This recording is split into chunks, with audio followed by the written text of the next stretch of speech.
उत्तम सत्य। सत्य धर्म की चर्चा जब भी चलती है तब प्रायः सत्य वचन को ही सत्य धर्म समझ लिया जाता है।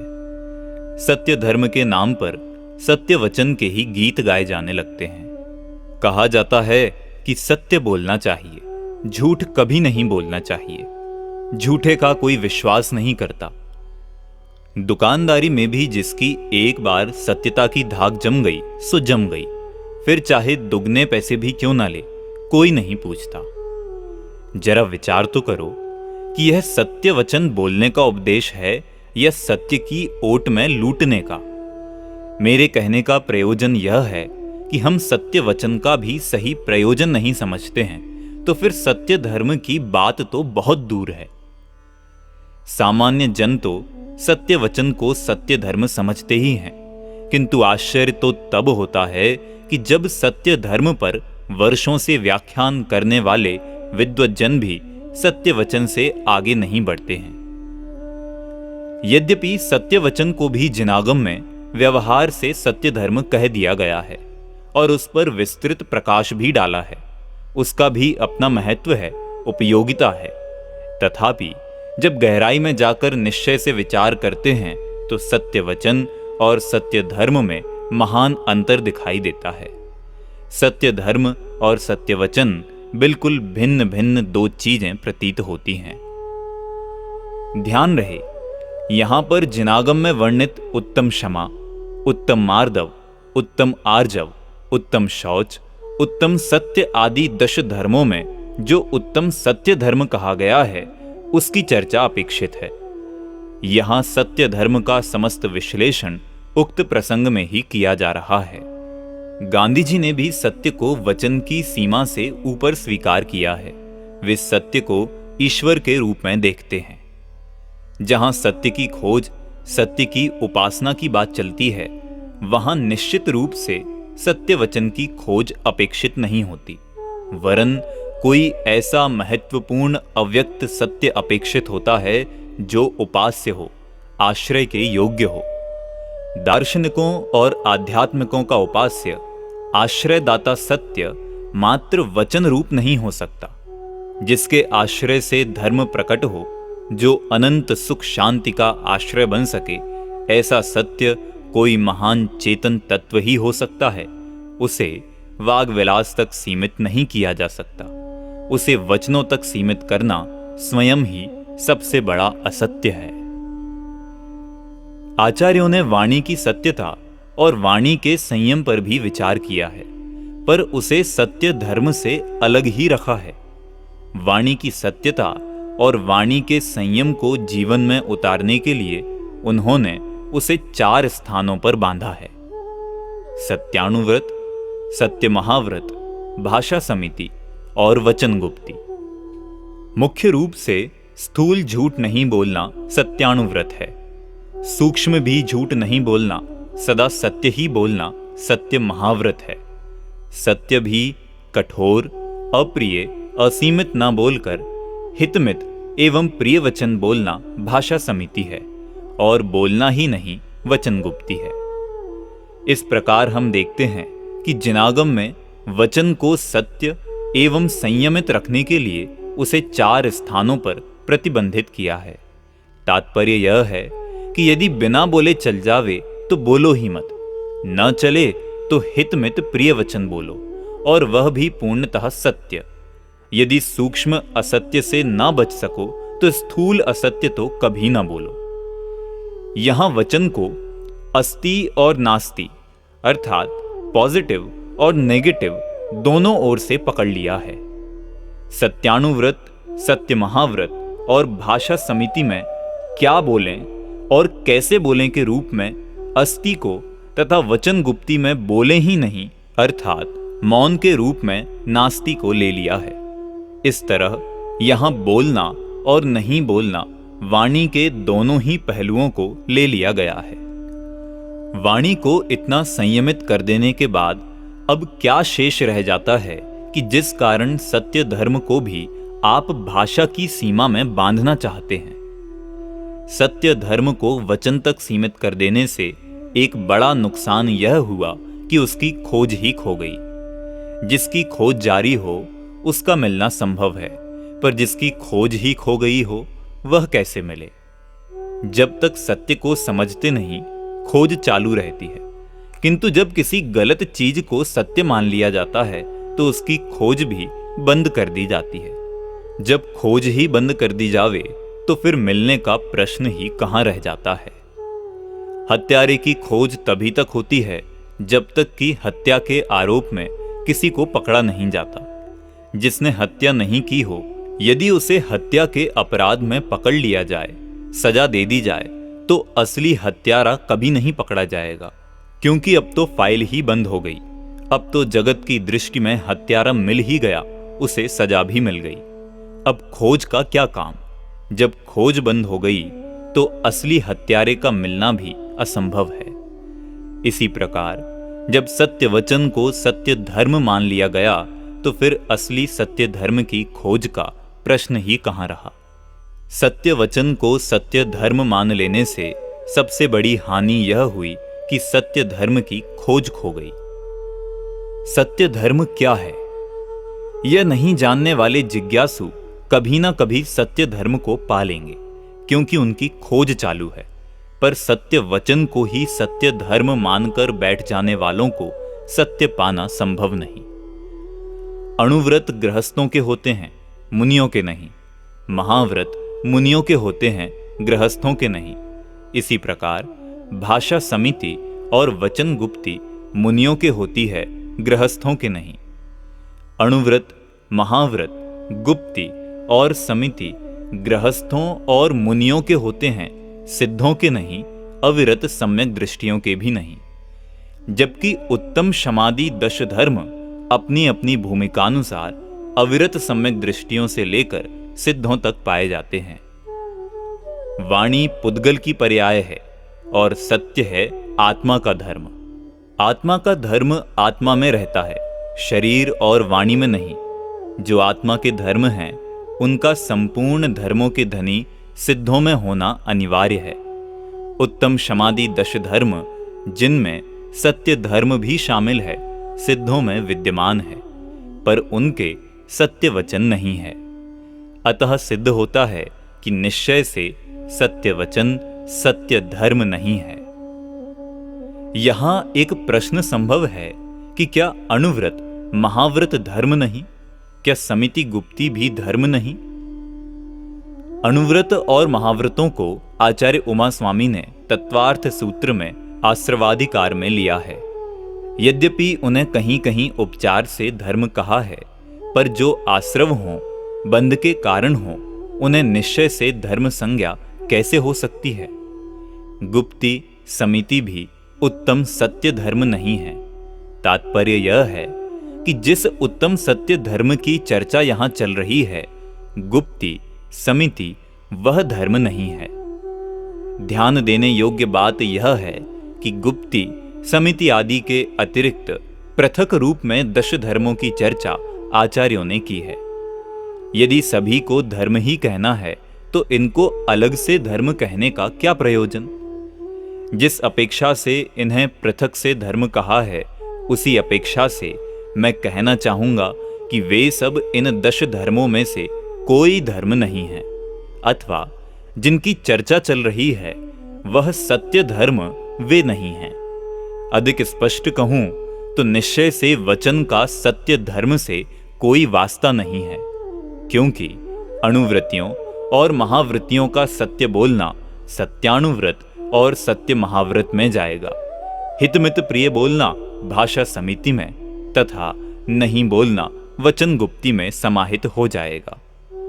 अब वचन की ऐसी कोई स्थिति शेष नहीं रहती जिसे सत्य धर्म में डाला जावे। यदि सत्य बोलने को सत्य धर्म माने तो सिद्धों के सत्य धर्म नहीं रहेगा, क्योंकि वे सत्य नहीं बोलते। वे बोलते ही नहीं तो फिर सत्य और झूठ का प्रश्न ही कहां उठता है? क्या सत्य धर्म के धारी को बोलना जरूरी है? क्या जीवन भर मौन रहने वाला सत्य धर्म का धारी नहीं हो सकता? इससे बचने के लिए यदि यह कहा जाए कि वे सत्य तो नहीं बोलते पर झूठ भी तो नहीं बोलते, अतः उनके सत्य धर्म है। तो फिर सत्य बोलना सत्य धर्म नहीं रहा, बल्कि झूठ नहीं बोलना सत्य धर्म हुआ। पर यह बात भी तर्क की तुला पर सही नहीं उतरती, क्योंकि यदि झूठ नहीं बोलने को सत्य धर्म माने तो फिर वचन व्यवहार से रहित एकेंद्रिय आदि जीवों को सत्य धर्म का धारी मानना होगा, क्योंकि वे भी कभी झूठ नहीं बोलते। जब वे बोलते ही नहीं तो फिर झूठ बोलने का प्रश्न ही कहां उठता है। इस प्रकार हम देखते हैं कि ना तो सत्य बोलना ही सत्य धर्म है और ना झूठ नहीं बोलना ही। सीधी सी बात यह है कि जिस सत्य धर्म की चर्चा यहां चल रही है वह ना सत्य बोलने में है, ना हित मित प्रिय बोलने में। वह बोलने के निषेध रूप मौन में भी नहीं, क्योंकि ये सब वाणी के धर्म हैं और विवक्षित सत्य धर्म आत्मा का धर्म है। जो वास्तविक धर्म हैं वे पूर्णता प्रकट हो जाने के बाद समाप्त नहीं होते। उत्तम समाधि धर्म सिद्धावस्था में भी रहते हैं, पर अनुव्रत महाव्रत एक अवस्था विशेष में ही रहते हैं। वे उस अवस्था के धर्म हो सकते हैं, आत्मा के नहीं। गृहस्थ अनुव्रत ग्रहण करता है, किंतु जब वही गृहस्थ मुनि धर्म अंगीकार करता है तो महाव्रत ग्रहण करता है, अनुव्रत छूट जाते हैं। जो छूट जावे वह धर्म कैसा। अनुव्रत, महाव्रत, गुप्ति, समिति ये सब पड़ाव हैं, गंतव्य नहीं, प्राप्तव्य नहीं, अंतिम लक्ष्य नहीं। अंतिम लक्ष्य सिद्ध अवस्था है। उसमें भी रहने वाले उत्तम समाधि धर्म जीव के वास्तविक धर्म है। अब हमें उस सत्य धर्म को समझना है जो एकेंद्रिय से लेकर पंचेंद्रिय तक चतुर्गति के सभी मिथ्या दृष्टि जीवों में नहीं पाया जाता, एवं सम्यक दृष्टि से लेकर सिद्धों तक सभी सम्यक दृष्टि जीवों में अपनी अपनी भूमिकानुसार पाया जाता है। द्रव्य का लक्षण सत है, आत्मा भी एक द्रव्य है, अतः वह सत स्वभावी है। सत स्वभावी आत्मा के आश्रय से आत्मा में जो शांति स्वरूप वीतराग परिणति उत्पन्न होती है उसे निश्चय से सत्य धर्म कहते हैं। सत्य के साथ लगा उत्तम शब्द मिथ्यात्व के अभाव और सम्यक दर्शन की सत्ता का सूचक है। मिथ्यात्व के अभाव बिना तो सत्य धर्म की प्राप्ति ही संभव नहीं है। जब तक यह आत्मा वस्तु का, विशेष कर आत्म वस्तु का सत्य स्वरूप नहीं समझेगा, तब तक सत्य धर्म की उत्पत्ति ही संभव नहीं है। जिसकी उत्पत्ति ही ना हुई हो उसकी वृद्धि और समवृद्धि का प्रश्न ही नहीं उठता। आत्म वस्तु की सच्ची समझ आत्मानुभव के बिना संभव नहीं है। मिथ्यात्व के अभाव और सम्यक्त्व की प्राप्ति के लिए प्रयोजन भूत अनात्म वस्तुओं का तो मात्र सत्य ज्ञान ही अपेक्षित है, किंतु आत्म वस्तु के ज्ञान के साथ साथ अनुभूति भी आवश्यक है। अनुभूति के बिना सम्यक आत्मज्ञान संभव नहीं है। उत्तम सत्य अर्थात सम्यक दर्शन और सम्यक ज्ञान सहित वीतराग भाव। सत्य बोलना तो निश्चय से सत्य धर्म है ही नहीं, पर मात्र सत्य जानना, सत्य मानना भी वास्तविक सत्य धर्म नहीं है, क्योंकि मात्र जानना और मानना क्रमशः ज्ञान और श्रद्धा गुण की पर्याय हैं, जबकि सत्य धर्म चारित्र गुण की पर्याय है, चारित्र की दशा है। उत्तम समाधि दश धर्म चारित्र रूप हैं। यह बात दश धर्मों की सामान्य चर्चा में अच्छी तरह स्पष्ट की जा चुकी है। अतः सत्यवाणी की बात तो दूर, मात्र सच्ची श्रद्धा और सच्ची समझ भी सत्य धर्म नहीं, किंतु सच्ची श्रद्धा और सच्ची समझ पूर्वक उत्पन्न हुई वीतराग परिणति ही निश्चय से उत्तम सत्य धर्म है। नियम नाम चारित्र का है। नियम की व्याख्या करते हुए आचार्य कुंद कुंद नियम सार में लिखते हैं, सुह असुह वयन रयणम रायादि भाव वारणम किच्चा अप्पाणम जो झायदि तत्सदु नियमम हवे नियमा।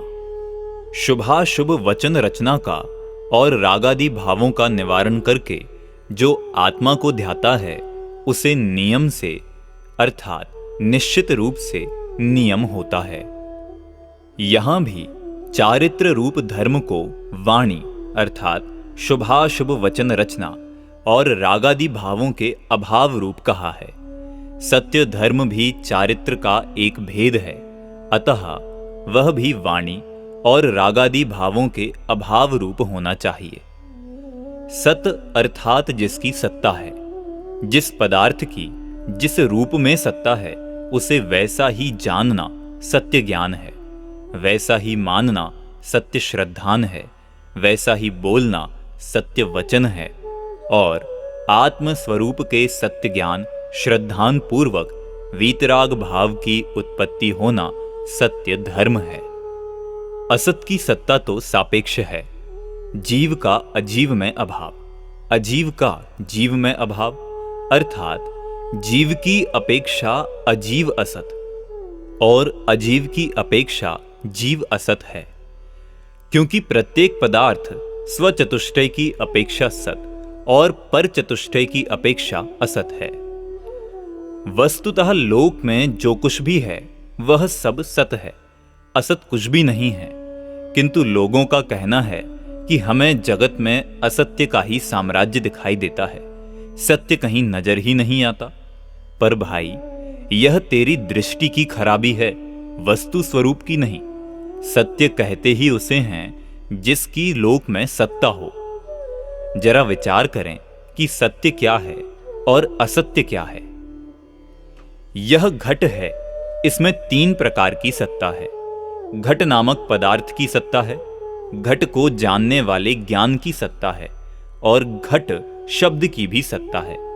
इसी प्रकार पट नामक पदार्थ, उसको जानने वाले ज्ञान एवं पट शब्द की भी सत्ता जगत में है। जिनकी सत्ता है वे सभी सत्य हैं। इन तीनों का सुमेल हो तो ज्ञान भी सत्य, वाणी भी सत्य और वस्तु तो सत्य है ही। किंतु जब वस्तु ज्ञान और वाणी का सुमेल ना हो, मुंह से बोले तो पट और इशारा करे घट की ओर, तो वाणी असत्य हो जाएगी। इसी प्रकार सामने तो हो घट और हम उसे जाने पट, तो ज्ञान असत्य अर्थात मिथ्या हो जाएगा। वस्तु तो असत्य होने से रही, वह तो कभी असत्य हो ही नहीं सकती। वह तो सदा ही स्वरूप से है और पर रूप से नहीं है। अतः सिद्ध हुआ कि असत्य वस्तु में नहीं, उसे जानने वाले ज्ञान में, मानने वाली श्रद्धा में या कहने वाली वाणी में होता है।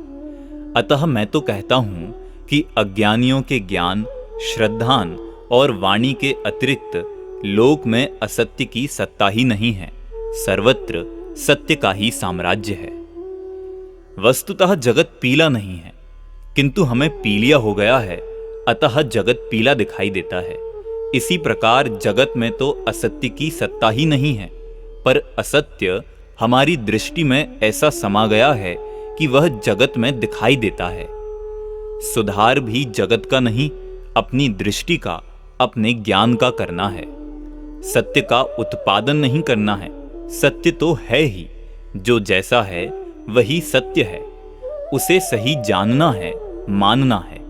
सही जानना मानना ही सत्य प्राप्त करना है और आत्म सत्य को प्राप्त कर राग द्वेष का अभाव कर वीतरागता रूप परिणति होना सत्य धर्म है। यदि मैं पट को पट कहूं तो सत्य है, किंतु पट को घट कहूं तो झूठ है। मेरे कहने से पट घट तो हो नहीं जाएगा, वह तो पट ही रहेगा। वस्तु में झूठ ने कहां प्रवेश किया? झूठ का प्रवेश तो वाणी में हुआ। इसी प्रकार यदि पट को घट जाने तो ज्ञान झूठा हुआ, वस्तु तो नहीं। मैंने पट को घट जाना, माना या कहा, इसमें पट का क्या अपराध है? गलती तो मेरे ज्ञान या वाणी में हुई है। गलती सदा ज्ञान या वाणी में ही होती है, वस्तु में नहीं। गलती जहां हो वहां मिटनी चाहिए, जहां हो ही नहीं वहां मिटाने के व्यर्थ प्रयत्न से क्या लाभ? दाग चेहरे पर है और दिखाई दर्पण में देता है। कोई दर्पण को साफ करे तो दाग नहीं मिटेगा, परंतु दर्पण के साफ हो जाने से और अधिक स्पष्ट हो जाएगा। दाग मिटाने के लिए चेहरे को धोना चाहिए। फोटोग्राफर के पास जाकर लोग कहते हैं, मेरा बढ़िया फोटो खींच दीजिए। पर भाई साहब, फोटो तो आपकी जैसी सूरत होगी वैसी आएगी, बढ़िया कहां से आएगा? आपको अपना फोटो खिंचाना है कि बढ़िया? आपका खिंचेगा तो बढ़िया ना होगा, और फोटो बढ़िया होगा तो फिर वह आपका नहीं होगा, क्योंकि यदि आपकी सूरत ही बढ़िया ना हो तो फोटो बढ़िया कैसे आएगा? वस्तुतः तो जैसा है वैसे का नाम बढ़िया है, पर दुनिया कहां मानती है। किसी की एक आंख है और फोटो में दोनों आ जाएं तो फोटो बढ़िया हो जाएगा। बढ़िया भले कहा जाए, पर वह वास्तविक ना होगा। हम तो वास्तविक को ही बढ़िया कहते हैं। वस्तु जैसी है वैसा जानने का नाम सत्य है, अच्छी बुरी जानने का नाम सत्य नहीं। वस्तु में अच्छे बुरे का भेद करना राग द्वेष का कार्य है। ज्ञान का कार्य तो वस्तु जैसी है वैसी जानना है। हम किसी वस्तु को कहीं सुरक्षित रखकर भूल जाते हैं और कहते हैं कि अमुक वस्तु खो गई है, पर वस्तु खोई है या उसका ज्ञान खोया है? वस्तु तो जहां रखी थी वहां अभी भी रखी है। वस्तु को नहीं, उसके ज्ञान को खोजना है। असत्य या तो वाणी में होता है या ज्ञान में, वस्तु में नहीं। वस्तु में असत्य की सत्ता ही नहीं है। वस्तु को अपने ज्ञान और वाणी के अनुरूप नहीं बनाया जा सकता, और बनाने की आवश्यकता भी नहीं है। आवश्यकता अपने ज्ञान और वाणी को वस्तु स्वरूप के अनुरूप बनाने की है। जब ज्ञान और वाणी वस्तु के अनुरूप होंगे तब वे सत्य होंगे। जब आत्मा सत स्वभावी आत्मा के आश्रय से वीतराग परिणति प्राप्त करेगा तब सत्य धर्म का धनी होगा। जितने अंश में प्राप्त करेगा उतने अंश में सत्य धर्म का धनी होगा। वाणी की सत्यता के लिए वाणी को वस्तु स्वरूप के अनुकूल ढालना होगा। सत्य बोलने के लिए सत्य जानना जरूरी है। सत्य को जाने बिना सत्य कैसे बोला जा सकता है? बहुत से लोग कहते हैं, इसमें क्या है, जैसा देखा, जाना, सुना वैसा ही कह दिया सो सत्य है। इसी आधार पर वे कहते हैं कि सत्य बोलना सरल है और झूठ बोलना कठिन, क्योंकि उनके अनुसार सत्य बोलने में क्या है, जैसा देखा, जाना, सुना वैसा ही कह दिया। पर झूठ बोलने के लिए योजना बनानी पड़ती है। घर में सब लोगों को ट्रेन करना पड़ता है कि कहीं झूठ खुल ना जाए। एक झूठ के पीछे 1000 झूठ बोलने पड़ते हैं, फिर भी उसके खुल जाने की शंका बनी ही रहती है। जैसे किसी ने दरवाजा खटखटाया या फोन की घंटी बजी। दरवाजा खोलते ही या फोन का रिसीवर उठाते ही सामने वाले ने पूछा, अमुक व्यक्ति है? यदि सत्य कहना है तो तत्काल कह दिया है अथवा नहीं। पर यदि झूठ कहना है तो देखता हूं, आप कौन हैं, क्या काम है आदि लंबी प्रश्न सूची उसके सामने खड़ी करनी होगी और अंदर पूछकर उत्तर दिया जाएगा। यदि बालक या चपरासी झूठ बोलने में कुशल ना हुआ तो यह भी कह सकता है कि पिताजी कहते हैं या साहब कहते हैं कि कह दो घर पर नहीं है। यदि उसने ठीक ठीक कह भी दिया कि नहीं है, फिर भी किसी दूसरे के द्वारा कभी पर्दाफाश भी हो सकता है। अतः उसके अनुसार सत्य बोलना आसान है और झूठ बोलना कठिन। पर मेरा कहना है कि यह सारी कवायद झूठ बोलने के लिए नहीं, झूठ छिपाने के लिए करनी पड़ती है। झूठ को सत्य का लबादा पहनाने के लिए करनी पड़ती है। झूठ बोलने में क्या है, बिना सोचे समझे चाहे जो बोलते जाइए, वह गारंटी से झूठ ही होगा। कोई पूछे दिल्ली में कितने कौवे हैं, सत्य बोलने वाले को सोचना पड़ेगा। हो सकता है कि वह उत्तर दे ही ना पाए, या यह कहना पड़ेगा कि मुझे नहीं मालूम। पर झूठ बोलने वाले को क्या, कुछ भी संख्या बता दे, बिना गिने जो भी संख्या बताएगा वह झूठ तो गारंटी से होगी ही। मैं ही आप लोगों से पूछता हूं कि आजकल सूर्य कितने बजे उगता है। बताइए, आप चुप क्यों हो गए? इसलिए कि आप झूठ बोलना नहीं चाहते और सत्य का पता नहीं है। झूठ ही बोलना है तो कुछ भी कह दीजिएगा, किंतु सत्य बोलने के लिए बहुत बड़ी जिम्मेदारी होती है। अतः बिना सोचे समझे सत्य नहीं बोला जा सकता। सत्य बोलने के पहले सत्य जानना बहुत जरूरी है। यह बात प्रयोजनभूत तत्वों के संबंध में और भी अधिक महत्वपूर्ण हो जाती है। लौकिक वस्तुओं के बारे में बोला गया झूठ भी यद्यपि पाप बंध का कारण है, तथापि प्रयोजनभूत तत्वों के विषय में बोला गया झूठ तो महान पाप है, अनंत संसार का कारण है, अपना और पर का बड़ा भारी अहित करने वाला है। अतः यदि वस्तु तत्व की सही जानकारी नहीं है तो अनाप शनाप बोलने से नहीं बोलना, चुप रहना हितकर है। मुक्ति के मार्ग में सत्य बोलना अनिवार्य नहीं, किंतु सत्य जानना, सत्य मानना और आत्म सत्य के आश्रय से उत्पन्न वीतराग परिणति रूप सत्य धर्म प्राप्त करना जरूरी है। क्योंकि बिना बोले मोक्ष हो सकता है, पर बिना जाने, माने और तदरूप परिणमित हुए बिना नहीं। सत्य जानने पर जीवन भर भी न बोले तो कोई अंतर न पड़ेगा, पर जाने बिना नहीं चलेगा। अग्नि को कोई गर्म ना कहे तब भी वह गर्म रहेगी। उसे गर्म रहने के लिए यह आवश्यक नहीं कि उसे कोई गर्म कहे ही।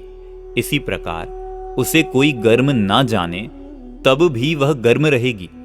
उसी प्रकार वस्तु का सत्य स्वरूप भी वाणी की अपेक्षा नहीं रखता और ना वह ज्ञान की ही अपेक्षा रखता है। वह तो सदा सत्य ही है। उसे उसी रूप में जानने वाला ज्ञान सत्य है, मानने वाली श्रद्धा सत्य है, कहने वाली वाणी सत्य है और तदनुकूल आचरण करने वाला आचरण भी सत्य है। हम मूल सत्य को ही भूल गए हैं तो उसके आश्रय से होने वाले ज्ञान, श्रद्धान, चारित्र एवं वाणी के सत्य हमारे जीवन में कैसे प्रकट हों? अंतर में विद्यमान ज्ञानानंद स्वभावी त्रैकालिक ध्रुव आत्म तत्व ही परम सत्य है। उसके आश्रय से उत्पन्न हुआ ज्ञान, श्रद्धान एवं वीतराग परिणति ही उत्तम सत्य धर्म है। आज का युग समझौतावादी युग है। अति उत्साह में कुछ लोग वस्तु तत्व के संबंध में भी समझौते की बात करते हैं, किंतु वस्तु के सत्य स्वरूप को समझने की आवश्यकता है, समझौते की नहीं। वस्तु के स्वरूप में समझौते की गुंजाइश भी कहाँ है और उसके संबंध में समझौता करने वाले हम होते भी कौन हैं? समझौते में दोनों पक्षों को झुकना पड़ता है।